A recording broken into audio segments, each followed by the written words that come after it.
여러분, 새해가 시작되었습니다. 그러나 이 새해는 우리가 만든 것이 아닙니다.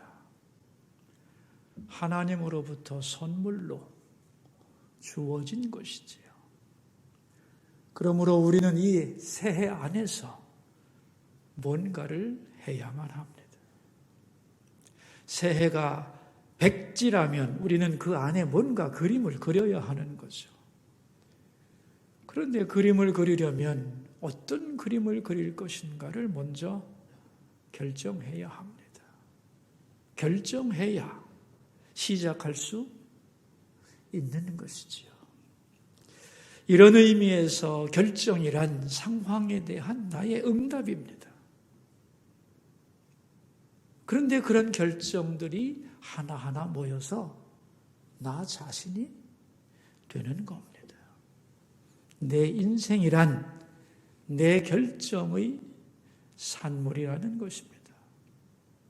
그러므로 결정은 중요한 겁니다. 그래서 성경 신명기 30장 19절에서는 이렇게 말씀합니다. 내가 생명과 사망, 복과 저주를 내 앞에 두었으니 너와 내 자손이 살기 위하여 생명을 택하라. 좋은 결정을 언제나 하기로 노력해야 한다는 거죠. 근데 많은 분들이 결정하기를 대단히 두려워합니다. 그래서 자꾸 결정을 미루어요. 그런데 여러분, 재미있는 것은 결정하지 않는 것도 결정입니다. 이렇게 결정을 자꾸 미루다 보면은 주어진 가능성이 자꾸만 사라지게 됩니다. 그리고 자기 자신을 잃어버리게 되는 거죠. 그 결과 주도적인 삶을 살 수 없고 성장이 멈추게 되고 결국은 남이 이끄는 대로 살아갈 수밖에 없는 존재로 전락하게 되는 겁니다. 하나님이 다 결정해 주시면 좋겠어요. 좋죠. 그러나 체코의 신학자 토마스 할리크는 이런 말을 했습니다. 우리가 결정함으로써 하나님을 체험할 수 있다. 하나님의 음성을 듣고 우리가 결정할 수도 있지만 사실은 내가 올바른 결정을 할 때 하나님의 음성을 들을 수 있다는 거예요. 후자의 경우가 훨씬 많습니다. 여러분, 우리는 항상 완벽한 결정을 내릴 수는 없죠. 그러므로 잘못된 결정을 내리면 안 되는데 하고 늘 불안해할 것은 없습니다. 여러분, 어떤 자녀가 부모님에게 이럴 때는 어떻게 해야 되죠? 라고 질문을 하면 부모님들은 대부분 네가 잘 생각해서 결정하라 그렇게 하시겠죠. 그죠? 그래서 이렇게 결정했다고 말하면 잘했다 칭찬하고 격려해 주는 것이 보통의 부모님들이죠. 하나님도 마찬가지라는 거예요. 하나님 어떻게 해야 되죠? 라고 질문하는 것은 대단히 중요한 자세입니다. 그런데 그렇게 질문했는데 대답이 없어요. 그럼 언제까지나 대답을 기다려야 되는가? 아닙니다. 하나님의 뜻이라고 생각하는 것을 믿고 그것을 결정하면 됩니다. 그러면 하나님이 그 결정에 축복을 해 주시는 거죠. 이런 과정을 통하여 우리는 성숙해지는 겁니다. 자, 그렇게 해서 뭔가를 결정을 했습니다. 그러면 이제는 그 결정을 가지고 시작해야 됩니다. 시작을 의미하는 단어가 많은데요. 대표적인 것으로는 독일어에 시작한다는 말이 안팡입니다. 이 안팡이라는 말은 손으로 붙잡는다는 뜻이에요. 손을 놓고 방치했던 것을 이제는 다가가 손으로 움켜잡고 그게 바로 시작이라는 의미인 거죠. 관심을 끊고 내버려 두었던 것을 이제 내가 가서 다시 붙잡는 것, 그게 시작의 철학적 의미입니다. 또 하나는 헬라어로 아르케라고 하는 말이 있는데 시작이라는 뜻이거든요. 다른 말로는 지배한다는 뜻입니다. 그러니까 뭔가를 결정하고 시작한다는 말은 내 삶을 내버려 두거나 방치하거나 포기하지 않고 내가 내 삶을 손으로 쥐고 내 삶의 지배자가 되겠다는 의미가 되는 거죠. 환경에 끌려가지 않고 내 삶의 지휘관이 되겠다, 내 스스로. 이것이 바로 뭔가를 결정하고 시작한다는 말의 의미입니다. 반대는 뭐겠어요? 내 삶을 방치해두고 환경에 맡기고 되는 대로 살아가겠다, 그런 뜻이죠. 그러니까 여러분, 올해 선물로 주어진 2021년도에는 되는 대로 살지 말고 가치 있고 보람된 인생이 되기 위하여 중요한 것을 결정하고 시작하는 한 해가 되기를 바랍니다. 그럴 때 우리는 성장하는 것이죠. 새해를 주신 하나님의 뜻에 부합된 인생을 살아갈 수 있는 것입니다. 오늘 본문은 과거를 정리하고 미래를 향해 달려가는 방법을 가르쳐주고 있습니다. 우리 13절 말씀을 함께 읽겠습니다. 형제들아, 나는 아직 내가 잡은 줄로 여기지 아니하고 오직 한 일, 즉 뒤에 있는 것은 잊어버리고 앞에 있는 것을 잡으려고 그랬습니다. 뒤에 있는 것이 뭐죠? 어려운 말로 과거라고 말합니다. 앞에 있는 것은 뭐죠? 미래죠. 자, 그렇게 단어를 바꿔서 읽어봅시다. 과거는 잊어버리고 미래는 잡으려고. 과거는 잊어버리고 미래를 붙잡아야 한다는 거죠. 여러분, 과거는 잊어야 되는 겁니다. 그죠? 과거를 잊어야만 새로운 것을 받아들일 수가 있어요. 그리고 미래로 나갈 수가 있는 거예요. 자, 내가 강물 위에서 노를 젓고 있는데 그 배가 탯줄에 묶여 있다면 앞으로 나갈 수가 없는 거죠. 과거를 잊지 못하는 것도 이와 같은 겁니다. 과거를 잊지 못하는 에너지, 거기에 소모되는 정신적 고통과 에너지는 엄청난 겁니다. 그래서 과거를 잘 잊어야 되는데 과거의 상처도 잊어야 하고 과거의 영광도 잊어야 하는 겁니다. 과거를 잊어야 된다는 것, 그 필요성은 대부분의 사람들은 인정을 하는데 문제는 어떻게 잊어야 하느냐, 그 방법의 문제죠. 여러분, 단순한 사건은 저절로 잊어집니다. 한 주 전에 뭘 했는지도 기억이 안 날 때가 많잖아요. 그죠? 그런데 중요한 일은 저절로 잊어지지 않습니다. 왜냐하면 그 안에 스토리가 들어있기 때문에. 그러므로 잊으려고 노력을 해야 되는 거예요. 신학자 폴 틸리히는 과거를 잊는 방법이 3가지가 있다고 했습니다. 첫째는 뭐냐 하면 회개를 통하여 잊을 수 있다 그랬습니다. 내가 잘못하고 실수한 일, 이걸 어떻게 잊을 수 있느냐? 회개를 통해서 잊는다는 거죠. 이건 신앙적으로 아주 중요한 원리입니다, 여러분. 내가 고속도로를 타고 쫙 달리고 있었는데 빠져나갈 길을 지나쳤습니다. 그럼 어떻게 해야 되죠? 나에게 필요한 게 뭐냐? 돌아가는 거죠. 그런데 돌아갈 길이 없다. 이건 정말로 답답한 일이죠. 인생도 그렇습니다. 실수했는데 이걸 돌이켜야 되겠는데 돌이킬 방법이 뭐냐는 거죠. 죄인에게 있어서 회개는 돌이킴의 방법이에요. 이건 가장 큰 선물입니다.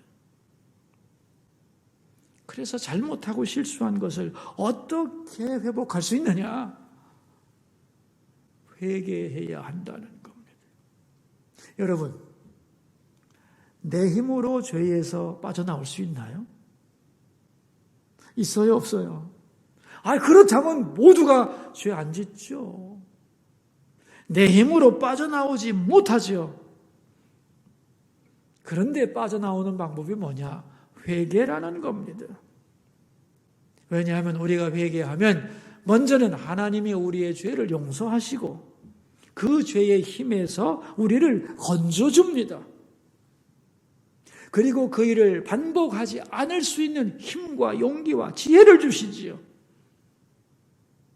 그리고 더 중요한 것은 예수님의 보혈로 사단의 공격으로부터 우리 영혼을 막아줍니다.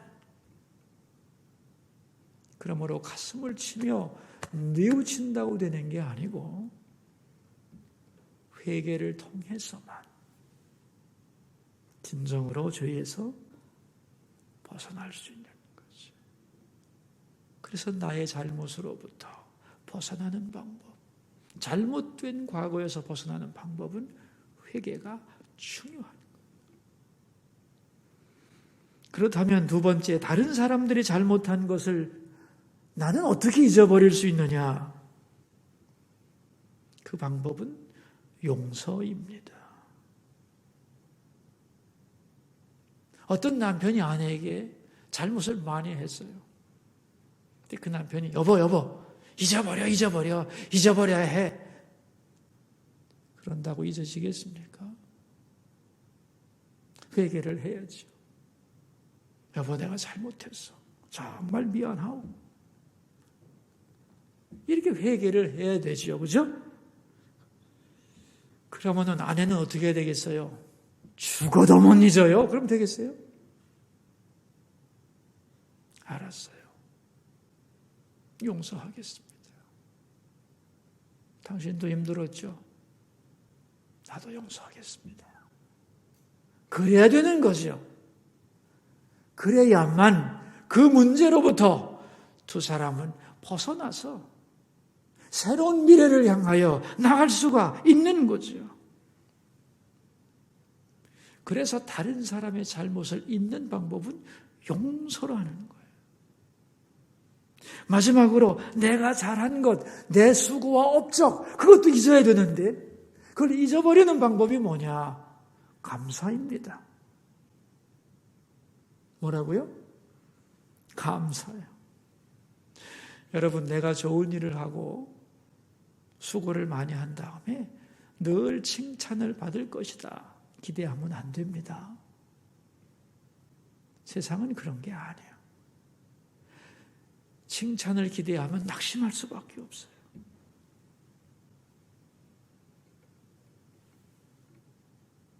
그럼 어떻게 해야 되느냐?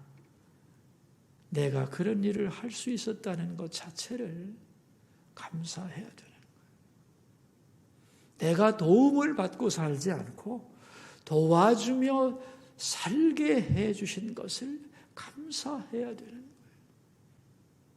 하나님이 나를 도구로 사용해 주셨다는 것 자체를 감사해야 되는 거예요. 감사하지 않고 내가 이렇게 좋은 일을 했는데, 내가 이렇게 수고하고 헌신했는데 몰라준다. 그렇게 되면 섭섭이가 들어와서 계속 충성할 수가 없어요. 그리고 마음이 상해서 선한 일을 지속할 힘을 잃어버리게 되는 겁니다. 그러므로 수고하고 노력하고 헌신한 것도 잊어야 되는데 그 방법은 뭐라고요? 하나님, 내가 그 일을 할 수 있었다는 것 자체로 감사합니다. 그래야 되는 거예요. 그래야 내게서 잊혀지는 것이고 나도 잊을 뿐 아니라 상대방도 잊어버리겠지만 중요한 것은 하나님은 잊지 않고 갚아주신다는 것이죠.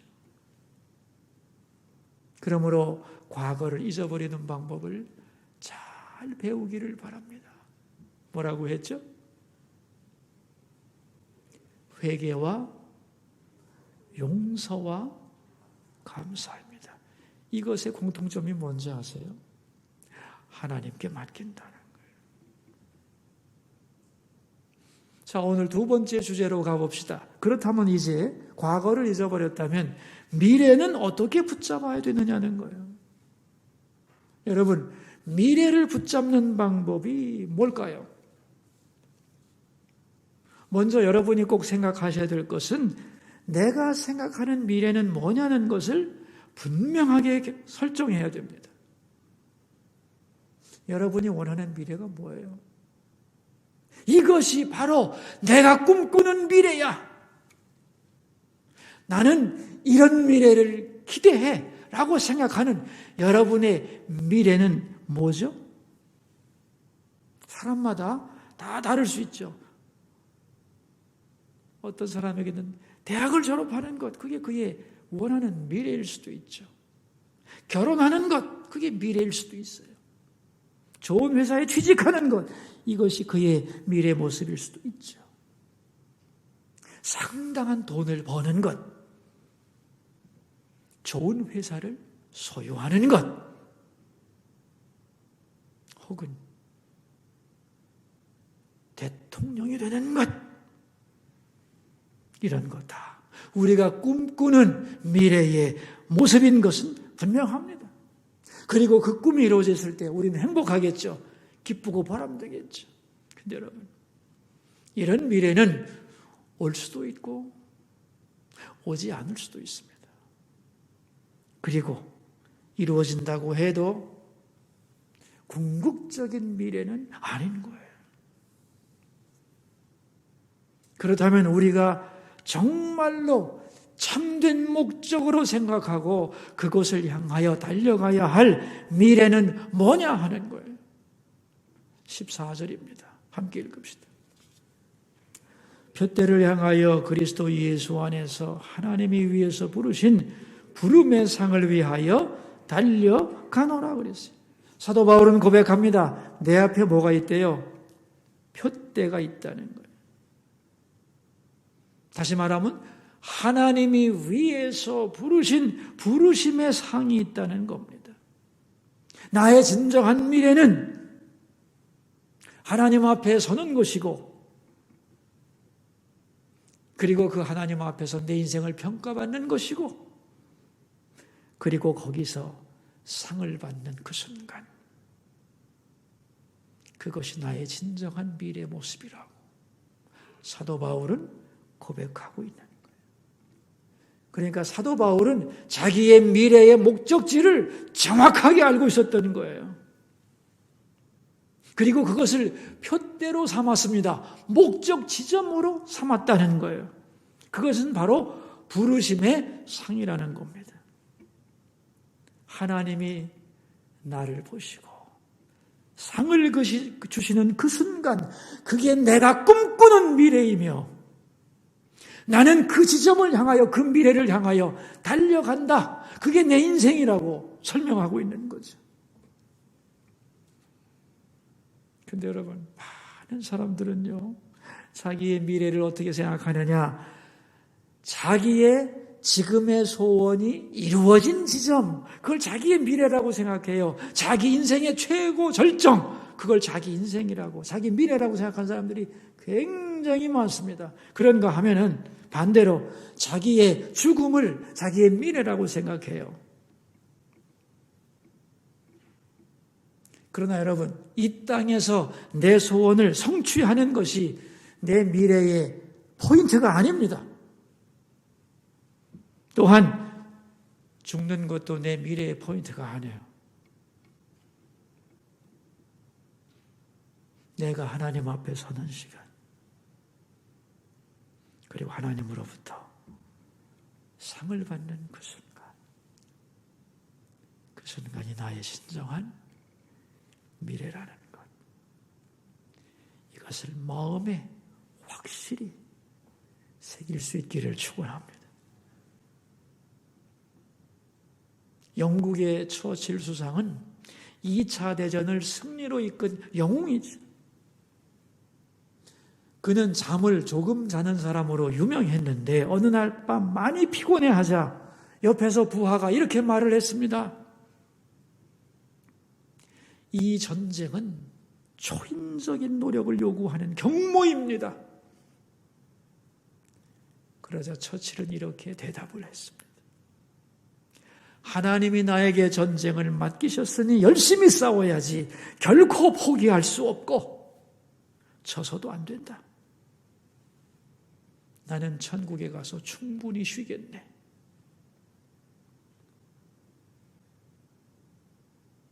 하나님 앞에 가서 평가받을 것을 생각하며 그는 열심히 싸웠던 거죠.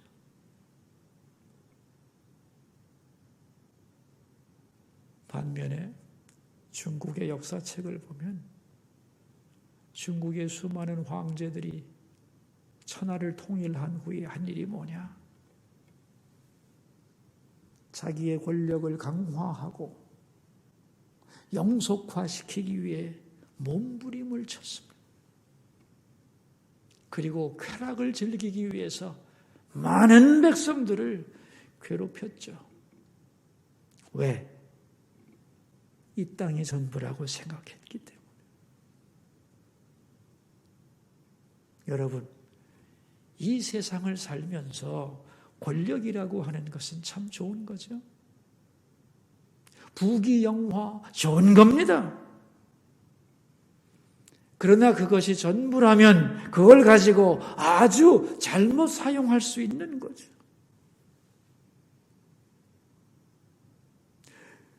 그러나 내가 하나님 앞에 언젠가 확실히 설 것이고 그 앞에서 상을 받는 것이 내 인생의 진정한 미래라고 최종 목적이라고 확실히 알고 있다면 그는 권력을 가지고 남용하지 않을 것이고 아무리 권력자라 해도 법을 지킬 것이고 국민들을 위해 최선을 다하는 사람이 될 수 있을 겁니다. 마태복음 25장에 보면 유명한 달란트의 비유가 나오죠. 주인이 먼 길을 떠나면서 종들에게 달란트를 나눠주고 이걸 가지고 장사를 해서 이익을 남기라고 했죠. 그런데 5달란트 받은 종은 5달란트를, 2달란트 받은 종은 2달란트를 남겼어요. 그런데 1달란트 받은 종은 1달란트를 그대로 가져오자 주인은 화를 내고 그를 꾸짖었습니다. 주인은 왜 꾸짖었을까요? 핵심 포인트를 놓치면 안 됩니다. 1달란트 받은 종이 돈을 벌지 못해서인가요? 그렇습니까? 아닙니다. 돈을 얼마나 남기느냐는 주인의 관심사가 아닙니다. 주인이 원했던 것은 종들의 자세를 알아보려는 거예요. 내가 없어도 언제나 충성되고 진실하게 나를 생각하며 내 말에 순종하는가? 그것을 확인하고 종들이 맺은 작은 열매를 보고 더 크고 놀라운 영원한 상급을 주려고 했던 거예요. 여러분, 얼마를 벌어야 장사를 잘한 건가요? 수단 방법 가리지 않고 돈 많이 벌면 장사 잘한 건가요? 아닙니다. 돈을 벌지 못했어도 나중에 주인에게 칭찬받는 것이 최고로 장사를 잘한 겁니다. 아멘인가요? 돈 못 벌어도 돼요. 가난해도 돼요. 배우지 못했어도 괜찮아요. 나중에 주인이 칭찬해 주면 돼요. 그게 성공이에요. 이 세상에서의 위대한 성공은 잠깐 지나가고 마는 거지, 진정한 성공이 아닙니다. 여러분, 왜 요즘 사람들이 이렇게 나쁜 짓을 마음껏 하면서도 거리끼지 않는가? 그들에게 미래가 없기 때문이죠. 하나님 앞에 서는 나를 알지 못하기 때문이죠. 그래서 조금만 멀리 보면 결코 할 수 없는 일들을 함부로 행하는 거죠. 당장의 이익에 집착하는 겁니다. 그러나 이렇게 살면 안 되는 거죠. 미래를 정확하게 알아야 되는 겁니다. 하나님 앞에 서는 순간이 있다. 그리고 그분께 상 받는 것, 그것을 나의 최종의 목적지로 알고 내 미래의 마지막 지점으로 생각하고 그곳을 향하여 달려가야만 하는 것입니다. 작년에 대학 입학시험을 보는 학생한테 제가 질문을 했어요. 공부하는데 제일 큰 방해물이 뭐냐 그랬더니만, 공부 아무리 많이 해도 모르는 것만 나오면 뭐해요? 이러는 거예요. 깜짝 놀랐어요, 제가. 왜냐하면 핵심을 꼬집은 거거든요, 여기에. 여러분, 학생들이 공부하는 것 자체도 힘들지만 공부 자체보다 더 힘든 게 뭔지 아세요? 심리적인 거예요, 심리적인 거. 이렇게 내가 열심히 공부했는데도 떨어지면 어떡하지? 이거예요. 이 불안함 때문에, 자기 수고에 대한 확실성의 결여 때문에 갈등하는 거예요. 내가 수고하고 공부한 이것이 반드시 나온다. 그리고 나의 수고는 결코 헛되이 돌아가지 않는다는 확신만 있다면 다 열심히 공부하죠. 그럴까요? 아닐까요? 그런 겁니다. 이게 공부에만 해당되는 게 아닙니다, 여러분. 우리의 가정생활, 우리의 직장생활, 우리의 교회생활, 우리의 인생이 다 그런 거예요. 내 수고와 노력과 몸부림은 결코 사라지지 않는다. 하나님이 다 보고 계시고 다 알고 계시고 다 갚아주신다. 아멘. 이것을 믿으면 미래를 붙잡을 수 있는 거예요. 다시 말하면 미래를 향하여 놓치지 않고 실수하지 않는 비결이 뭐냐? 하나님이 보고 계시고 알고 계시고 갚아주시고 반드시 상 주신다는 것, 그것을 절대로 잊지 않아야 돼요. 그래야만 미래를 제대로 붙잡을 수 있는 겁니다. 바울이 이렇게 생각하게 된 이유가 어디 있느냐? 자기를 제대로 파악했기 때문인데, 사도 바울은 자기를 어떻게 파악했는가? 12절에 나옵니다. 같이 읽읍시다. 내가 이미 얻었다 함도 아니요 온전히 이루었다 함도 아니라 오직 내가 그리스도 예수께 잡힌 바 된 그것을 잡으려고 달려가노라. 사도 바울은 자기를 어떻게 이해했는가 하면, 나는 예수 그리스도께 붙잡혔다는 거예요. 붙잡혔다는 거예요. 내가 어머니 뱃속에 있을 때부터 하나님 앞에 죄짓고 그리스도를 대적한 그때에도 나는 하나님이 알고 계셨고 나를 붙잡으셨다는 거야. 이것이 사도 바울의 자기 이해입니다. 나는 주님께 꽉 잡힌 인간이다. 그러므로 내가 붙잡혔기 때문에 이제 어떻게 살겠다는 거예요? 끌려가지 않고 예수께 잡힌 바 된 그것을 잡으려고 달려가노라 그랬습니다. 이제는 질질 끌려가지 않겠다는 거예요. 왜? 이왕 붙잡혔는데? 벗어날 길도 없는데? 그렇다면 내가 왜 질질 끌려가, 바보처럼? 이제는 능동적으로 오케이, 열심히 달려가겠다. 여러분, 하나님도 여러분을 꽉 붙잡으셨는 줄로 믿습니다. 하나님 여러분 놓치실 것 같아요? 놓치실 것 같아요? 안 놓칩니다. 어림없습니다. 근데 잘 생각해 보세요, 여러분. 주님께 붙잡혔다는 말이 얼마나 좋은 말인지, 얼마나 감격스러운 말인지.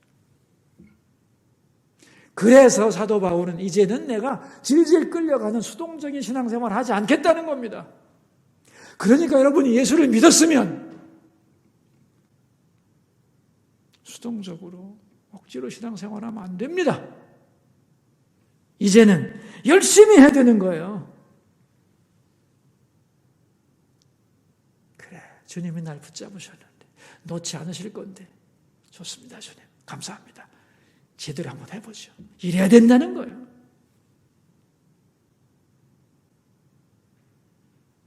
오늘 본문에 중요한 구절이 나와요. 16절인데 같이 한번 읽읍시다. 오직 우리가 어디까지 이르렀든지 그대로 행할 것이라 그랬어요. 어디까지 이르렀든지, 지금 내 상태가 어떻든지, 내가 지금까지 잘 살아왔든지 못 살아왔든지, 지금 내 형편이 좋든지 비참하든지, 그거 중요한 게 아니라는 거예요. 그럼 뭐예요? 어디까지 이르렀든지 그대로 행할 것이다.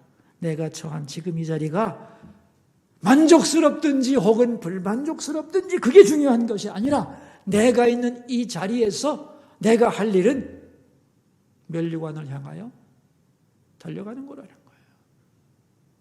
내가 어디에 서 있든지 바로 그 자리에서 주춤거리지 말고, 오케이, 지금 내가 이 자리야? 내가 지금까지 신앙생활 제대로 했어? 좋죠. 더 열심히 해야죠. 나는 너무 늦었어. 인생 너무 허송세월 많이 했어. 이 나이에 뭘 하겠어. 이렇게 주저앉지 말고 그 자리에서도 일어나 어디를 향해 달려가라? 면류관을 향하여 다시 시작하라는 겁니다. 나는 할 만큼 했거든. 충분히 했어. 이제 좀 쉬고 싶어. 그런 자리에 있느냐? 오케이. 거기서 만족하지 마라. 왜? 부르심의 상을 향하여 그 자리에서 다시 또 면류관을 향하여 달려가라는 거예요. 내가 어디에 있든지 어디까지 이르렀든지 좋아. 그 자리에서 다시 일어나. 인생 끝난 거 아니니까. 그리고 남은 미래를 붙잡아야지. 하나님의 나를 만나주시고 상 주시는 그날을 향하여 있는 곳에서 일어나 그것을 향하여 달려가야 한다. 이게 바울의 고백이고 우리를 향한 하나님의 권면인 것입니다. 여러분, 과거를 잘 잊으시기 바라요. 회개와 용서와 감사를 통해서. 그래서 과거에 묶이지 않는, 과거로부터 자유로운 삶이 되기를 간절히 바랍니다. 그리고 잊지 맙시다. 내가 예수께 붙잡혔다는 것을. 그리고 나의 수고와 노력과 진실은 결코 잊혀지지 않는다는 것을. 주님이 다 보고 계시고 알고 계시고 갚아주신다는 것을. 우리의 진정한 미래는 뭐냐? 주님 앞에 서는 것이고 그날의 상을 받는 것이므로 알고 그날에 필요한, 그날에 반드시 가서야 하는 소중한 것이 뭔지를 결정하고 그 일을 다시 시작하는 한 해가 되기를 주의 이름으로 축원합니다. 기도합시다. 우리 세 가지 기도 제목을 가지고 주님 앞으로 나가겠습니다. 첫 번째 기도 제목입니다. 우리의 미래 최종 목적지가 어딘지 바로 알게 하소서. 하나님 앞에 서는 그날에 상 받을 만한 일이 뭔지 그것을 결정하고 시작하는 한 해가 되게 하여 주소서. 기도하겠습니다. 하나님 아버지, 새해를 선물로 주셔서 감사합니다. 이 새해에 우리는 뭔가를 해야 하는데 뭘 해야 될지 결정하고 시작하게 하소서. 그것을 위해서는 나의 미래, 최종 목적지가 어딘지를 바로 알아야겠습니다. 그것은 바로 하나님 앞에 서는 날, 그날의 부르심의 상을 받는 날, 그것이 나의 미래이며 목적지이며 그것에 필요한 결정을 하고 그 일을 시작하는 새해가 될 수 있도록 도와주시옵소서. 두 번째 기도 제목입니다. 교회 학교를 위해 기도하겠습니다. 교회 학교 자녀들이 새해가 되어서 새로운 부서로 올라가야 되는데 비대면 상태이기 때문에 낯설어 하는 경우가 많습니다. 이런 가운데 우리 자녀들의 신앙에 공백이 생기지 않도록 기도해 주시기 바랍니다. 교사들과 우리 교회 학교 자녀들을 위해 우리 함께 기도하겠습니다.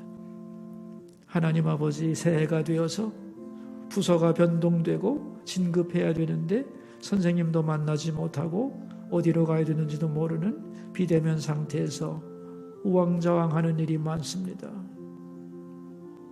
이런 가운데 소속감을 잃어버리고 우리 자녀들의 신앙에 공백이 생기지 않도록 도와주소서.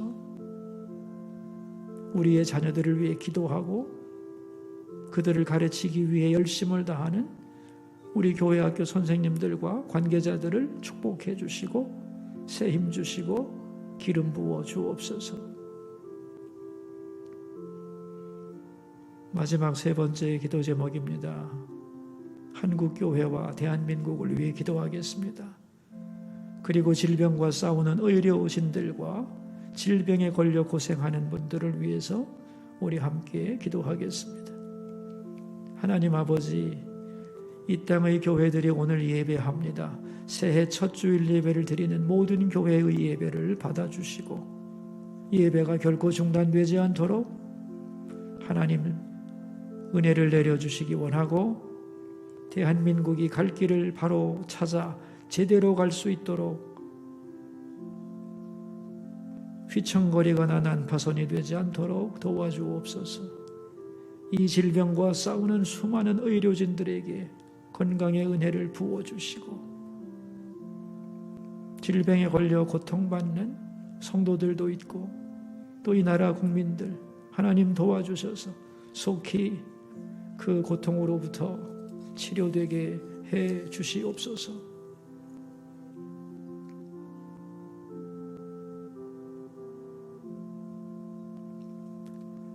새해를 선물로 주신 하나님 아버지, 새해는 왔지만 과거에 붙들려 꼼짝 못하는 사람들이 너무 많습니다.